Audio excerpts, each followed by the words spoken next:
Hi to all, welcome to IIT foundation classes with Revathi. మనం last క్లాస్లో chapter 5లోని basic concepts కొన్ని చూసుకున్నాము. ఈ క్లాస్లో ఇంకా కొన్ని కాన్సెప్ట్స్ ఉన్నాయి, అవి డిస్కస్ చేసుకుందాము. ఇక్కడ నెక్స్ట్ వచ్చేసి పర్పెండిక్యులర్ లైన్స్ అంటే ఏంటో చూద్దాము.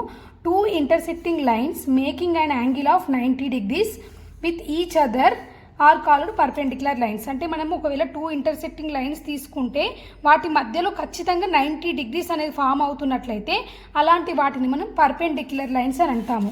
అంటే ఇలా ఉంటుందన్నమాట. పర్పెండిక్యులర్ అంటే రెండిటి మధ్యలో ఖచ్చితంగా ఇది 90 degrees ఉండాలి.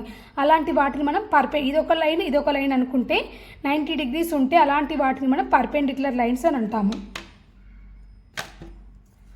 ఇక్కడ L1 అండ్ L2 అనే మధ్యలో 90 degrees ఫామ్ చేస్తుంది ఈ ఫిగర్లో మనకి. సో దాన్ని ఎలా రిప్రజెంట్ చేస్తామంటే టీని రివర్స్ రాస్తే దాన్ని మనము పర్పెండిక్యులర్కి సింబల్. కాంప్లిమెంటరీ యాంగిల్స్ అంటే ఏంటో చూద్దాము. కాంప్లిమెంటరీ యాంగిల్స్ అంటే when the sum of two angles is 90 degrees the two angles are called complementary angles. Suppose మనకి ఇక్కడ రెండు యాంగిల్స్ ఉన్నాయనుకోండి, ఏదైనా ప్లేన్లో మనకి రెండు యాంగిల్స్ ఎక్స్ అండ్ వై అనుకుంటే ఈ రెండు యాంగిల్స్ మనకు సమ్ చేసినప్పుడు 90 degrees ఉంటే మనం వాటిని కాంప్లిమెంటరీ యాంగిల్స్ అని అంటాము. నెక్స్ట్ ఇక్కడ సప్లిమెంటరీ యాంగిల్స్ అంటే ఏంటో చూద్దాము. ఈ కాంప్లిమెంటరీ అండ్ సప్లిమెంటరీ మనకి క్వశ్చన్స్ లాగా అడిగినప్పుడు అందులో ఉంటుంది. మనం దీన్ని బట్టి ఇప్పుడు 90 degrees సమ్ కాబట్టి అది అలా తీసుకొని చేస్తే మనకు ప్రాబ్లమ్స్ సాల్వ్ చేయడానికి ఇవి యూజ్ అవుతుంది. నెక్స్ట్ సప్లిమెంటరీ యాంగిల్స్ ఏంటంటే టూ యాంగిల్స్ సమ్ అనేది 180 degrees ఉండాలి. అలాంటి వాటిని మనం సప్లిమెంటరీ యాంగిల్స్ అని అంటాము. ఇక్కడ చూడండి, ఇక్కడ ఏ అండ్ బి అనేవి టూ యాంగిల్స్ అనుకుంటే వీటి సమ్ 180 degrees అని తీసుకున్నాడు ఎగ్జాంపుల్. అప్పుడు మనం ఏ అండ్ బిని ఏమంటామంటే సప్లిమెంటరీ యాంగిల్స్ అని అంటాము. యాంగిల్స్ అంటే ఉంది concept. If two angles have a common vertex, అంటే వర్టెక్స్ అంటే ఏంటి మనకి అంటే రెండు లైన్స్ కానీ రేస్ కానీ మీట్ అయ్యేదాన్ని మనం వర్టెక్స్ అని అంటాము. ఒకవేళ రెండు యాంగిల్స్కి కామన్గా వర్టెక్స్ ఉండి అండ్ ఈ common ray and the other two sides lie on the opposite side of the common ray. మనకి టూ యాంగిల్స్ తీసుకున్నాం అనుకోండి. సపోజ్ ఇప్పుడు ఇవి టూ యాంగిల్స్, ఈ టూ యాంగిల్స్ అనేవి ఇప్పుడు ఈ టూ యాంగిల్స్ తీసుకున్నాను నేను. వీటికి మనకి ఏముంది, వర్టెక్స్ అనేది కామన్గా ఉంది. నెక్స్ట్ వీటికి కామన్ రే కూడా ఉంది. ఇప్పుడు ఇది ఈ రెండింటికి కామన్ రే ఏంటి, మనకి ఈ రెండు యాంగిల్స్కి మధ్యలో ఇది ఉంది కదా, ఇప్పుడు సి అని. ఇప్పుడు నేను ఇక్కడ ఈ రెండు ఎక్స్ అండ్ వై తీసుకుంటున్నాను. ఈ రెండింటికి కామన్ రే ఏంటి, ఇక్కడ ఓసి అనేది common ray and the other two sides lie on opposite sides of the common ray. మనకి ఇంకొక టూ సైడ్స్ ఉంటాయి కదా, ఈ టూ సైడ్స్ అనేవి ఆపోజిట్ సైడ్స్ ఆఫ్ ఈ కామన్ రేకి ఆపోజిట్ సైడ్స్లో ఉంటాయన్నమాట, వేరే టూ సైడ్స్ అనేవి. అలాంటి వాటిని మనము అడ్జసెంట్ యాంగిల్స్ అని అంటాము. ఇక్కడ చూడండి, నేను ఎక్స్ అండ్ వై తీసుకున్నాను అనుకోండి, ఈ రెండు అడ్జసెంట్గా ఉన్నాయని చెప్తున్నాను ఇక్కడ. ఎందుకంటే ఈ ఎక్స్ అండ్ వై అనే యాంగిల్స్కి వీటికి కామన్ వర్టెక్స్ ఉంది అండ్ ఇక్కడ ఓసి అనేది కామన్ రే అవుతుంది. నెక్స్ట్ ఈ కామన్ రేకి మనకి టూ సైడ్స్ ఉన్నాయి, ఇటొక సైడ్ ఇటొక సైడ్. టూ సైడ్స్ అనేవి కామన్ రేకి టూ ఆపోజిట్ సైడ్స్ ఉన్నాయి, ఇటొక సైడ్ ఉంది ఇటొక సైడ్ ఉంది. కాబట్టి దీన్ని మనం అడ్జసెంట్ యాంగిల్స్ అని చెప్తాము. ఇక్కడ వై అండ్ జెడ్ కూడా అడ్జసెంట్ యాంగిల్స్, ఎందుకంటే ఈ మధ్యలో ఓడి అనేది కామన్ రేగా ఉంది రెండిటికి. అలా figure AOD and doc, AOD next doc, ఈ రెండు ఏమవుతాయి, అడ్జసెంట్ యాంగిల్స్ అవుతాయి. ఇది డిఓసి అండ్ ఇక్కడ ఏఓడి, ఈ రెండు అనేవి అడ్జసెంట్ యాంగిల్స్ అవుతాయి. Angle DOC and angle COB అంటే ఈ రెండు ఇప్పుడు వై అండ్ జెడ్ తీసుకున్నప్పుడేమో angle AOD next angle DOB అనేవి అడ్జసెంట్ యాంగిల్స్ అవుతాయి. నేను ఒకవేళ ఈ రెండు తీసుకున్నాను, ఎక్స్ అండ్ వై తీసుకున్నప్పుడు యాంగిల్ డిఓసి ఇది అండ్ యాంగిల్ సిఓబి, ఈ రెండు అడ్జసెంట్ యాంగిల్స్ అవుతాయి అన్నమాట ఈ ఫిగర్ నుంచి. నెక్స్ట్ ఇక్కడ లీనియర్ పెయిర్ అంటే ఏంటో చూద్దాము. లీనియర్ పెయిర్ అంటే if a pair of angles are adjacent and the non common rays are opposite to each other then the angles are set to form a linear pair. ఇక్కడ మనకి pair of angles are adjacent అంటే ఒక pair of యాంగిల్స్ని adjacent అని చెప్తాము. ఎప్పుడంటే non common race ఉండాలి. మనకి ఇక్కడ కామన్ రే ఉంది కదా మనకి అడ్జసెంట్ యాంగిల్స్ అంటే, ఇందులో మనకి non common rays are opposite to each other. మనకి ఇక్కడ నాన్ కామన్ రేస్ అంటే ఇప్పుడు సపోజ్ నేను ఇక్కడ ఈ యాంగిల్ తీసుకున్నాను. ఇప్పుడు ఇక్కడ రెండు, ఇది ఎక్స్ ఇది వై అనుకోండి ఈ ఫిగర్లో. X and why.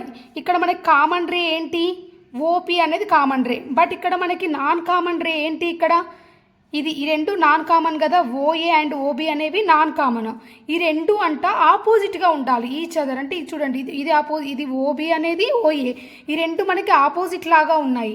సో అలాంటి యాంగిల్స్ని మనం లీనియర్ పెయిర్స్ అని చెప్తాము. అంటే ఇప్పుడు ఎక్స్ అండ్ వై అనేవి లీనియర్ పెయిర్ అన్నమాట. If O is a point between A and B and P is a point not on AB. ఇక్కడ పి అనే పాయింట్ ఏంటి, ఏబి పైన లేదు, ఇది సపరేట్గా ఉంది మనకు, నాన్ కామన్ కాబట్టి. Then AOP POB form a linear. ఇక్కడ పి అనేది కామన్గా లేదు మనకి, ఇక్కడ పి అనే పాయింట్ వేరే దగ్గర ఉంది మనకి. ఇక్కడ ఈ రెండు ఓఏ అండ్ ఓబి అనేది ఆపోజిట్గా అవుతున్నాయి కాబట్టి ఇక్కడ angle AOP and angle POB మనకు రెండు కలిపి మనకి లీనియర్ని ఫామ్ చేస్తాయి అన్నమాట, లీనియర్ పెయిర్గా. The angle of a linear pair are supplementary. ఇక్కడ ఈ రెండిటి యాంగిల్ ఎంత ఉంటుందంటే, ఇప్పుడు ఎక్స్ అండ్ వై కదా, ఇక్కడ చూడండి ఇది ఎక్స్ ఇది వై. సపోజ్ మనము ఈ యాంగిల్ ఆఫ్ ఈ రెండు తీసుకున్నాం అనుకోండి, సప్లిమెంటరీ అంటే ఏంటి, మనకి 180 degrees కదా సమ్ము. లీనియర్ పెయిర్ దేనికైనా మనకి సమ్ అనేది 180 degrees ఉంటుందన్నమాట. ఇక్కడ ఎక్స్ అండ్ వై తీసుకుంటే ఈ రెండు స్ట్రెయిట్ లైన్ ఫామ్ చేస్తున్నాయి కదా మనకి వీటి మధ్యలో, కాబట్టి ఇది ఎప్పుడైనా సప్లిమెంటరీ ఉంటుంది అని ఈ కండిషన్ గుర్తుపెట్టుకోండి. మనకి ఇది కూడా ప్రాబ్లమ్స్లో యూజ్ అవుతుంది. Angles when two lines intersect each other 4 angles are formed. ఒకవేళ మనం 2 lines అనేవి ఇట్లా ఇంటర్సెక్టింగ్ లైన్స్ అంటాం కదా, ఇంటర్సెక్ట్ అయితే ఇవి ఇలా 2 lines అనేవి ఇంటర్సెక్ట్ అయినప్పుడు మనకి 4 angles ఫామ్ అవుతాయి. చూడండి ఇక్కడ ఇప్పుడు ఇది ఇదొక లైన్ ఇదొక లైన్ అనుకుంటే మధ్యలో ఇక్కడ ఇదొక యాంగిల్ ఇదొక యాంగిల్ ఇదొక యాంగిల్ 4 angles అనేవి మనకి ఫామ్ అవుతున్నాయి. చూడండి ఇది ఇక్కడ ఇదొకటి 1 2 3 4 టోటల్ 4 లైన్స్ ఫామ్ అయ్యాయి మనకి. ఇక్కడ ఇది L1 అనేది ఒక లైన్, L2 అనేది ఒక line. In the figure AB and PQ intersect at O. ఇక్కడ ఏబి పీక్యూ ఈ రెండు లైన్స్ మనకి ఓ దగ్గర ఇంటర్సెక్ట్ అవుతున్నాయి. యాంగిల్ ఏఓపి యాంగిల్ బిఓక్యూ ఈ రెండు మనకి వర్టికల్గా ఆపోజిట్గా ఉన్నాయి. చూడండి ఇది ఈ రెండు మనకి వర్టికల్గా ఆపోజిట్గా ఉన్నాయి కదా, ఈ రెండు ఆపోజిటే కదా ఇలా ఉంటే. నెక్స్ట్ పిఓబి అండ్ క్యూఓ ఈ రెండు తీసుకున్నాం అనుకోండి, ఈ రెండు కూడా మనకి ఆపోజిట్గా ఉన్నాయి. సో వీటిని కూడా వర్టికల్లీ ఆపోజిట్ యాంగిల్స్ అంటాము. Vertically opposite angles are equal అన్నమాట. ఇలా ఉన్నప్పుడు మనము ఈ రెండు యాంగిల్స్ అంటే ఇక్కడ 1 3 ఈ రెండు ఆపోజిట్గా ఉన్నాయి. సో ఇక్కడ యాంగిల్ 1 ఈక్వల్ టు యాంగిల్ 3 అవుతుంది. ఈ కండిషన్ గుర్తుంచుకోండి మీరు, మనకు ఇది కూడా సేమ్ ప్రాబ్లమ్స్లో మనకి యూజ్ అవుతుంది. నెక్స్ట్ ఇక్కడ ఈ రెండు వర్టికల్ ఆపోజిట్ కదా, యాంగిల్ 2 ఈక్వల్ టు యాంగిల్ 4. ఈ కండిషన్స్ సాటిస్ఫై అవుతాయి అన్నమాట. మనకి ఏదైనా 2 line intersecting vertically opposite angles అంటే ఇలా తీసుకోవాలి మనము. కాన్కరెంట్ లైన్స్ అంటే ఏంటంటే 2 or more lines in a plane passing through a same point are called concurrent lines. ఇప్పుడు సపోజ్ నేను ఇది ఒక ప్లేన్ తీసుకున్నాను, ఈ ప్లేన్లో 2 or more లైన్స్, ఇప్పుడు ఒక పాయింట్, ఈ పాయింట్ నుంచి చాలా లైన్స్ వెళ్తున్నాయి ఇలా. ఇప్పుడు ఇలా వెళ్తే దీన్ని ఏమంటామంటే మనం కాన్కరెంట్ లైన్స్ అంటాం ఈ లైన్స్ అన్నిటిని. నెక్స్ట్ ప్యారలల్ లైన్స్ అంటే ఏంటంటే 2 coplanar lines that do not meet are called parallel lines. మనం టూ లైన్స్ని తీసుకున్నప్పుడు ఆ 2 లైన్స్ అనేవి మీట్ అవ్వవు ఒక దగ్గర, అంటే రెండు ఇండిపెండెంట్గా వెళ్తుంటాయి, వాటి మధ్య అసలు అవి అనేది ఎక్కడ మీట్ అవ్వవు.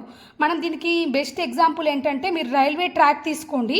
రైల్వే ట్రాక్ మనకి ఇలా ఉంటుంది, ట్రైన్ ఇలా వెళ్తుంది కదా, మధ్యలో ఇలా వెళ్తుందంటే ఈ రెండు మనకి మీట్ అవుతాయి ఎక్కడైనా ఈ ట్రాక్ పైన ఉన్నవి.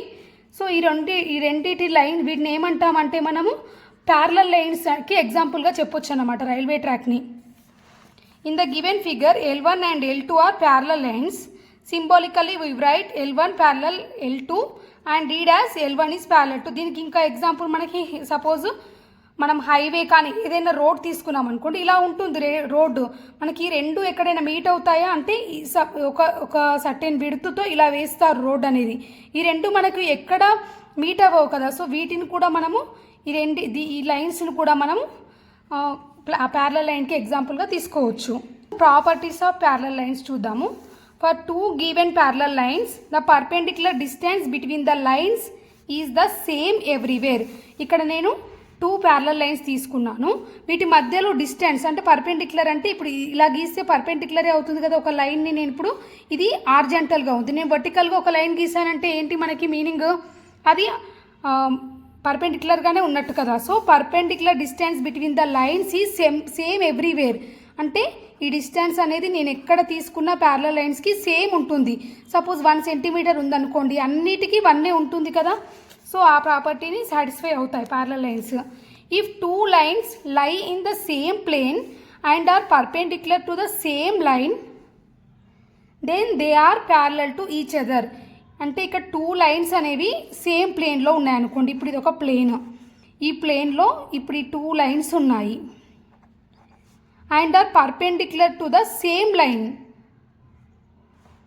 అంటే ఒకటే లైన్కి ఇది పర్పెండిక్యులర్గా ఉంటాయి మనకి ప్యారలల్ లైన్స్ అనేవి. సపోజ్ నేను ఇక్కడ ఒక లైన్ తీసుకున్నాను అనుకోండి, ఇప్పుడు ఈ లైన్కి ఈ రెండు సేమ్ లైన్ ఈ పర్పెండిక్యులర్గా ఉంటాయి. ఈ సేమ్ లైన్కి ఇది పర్పెండిక్యులర్గా ఉంది, ఇది కూడా పర్పెండిక్యులర్గా ఉంది. అప్పుడు వీటిని ఈ రెండింటిని ప్యారలల్గా ఉంటాయని చెప్తామన్నమాట.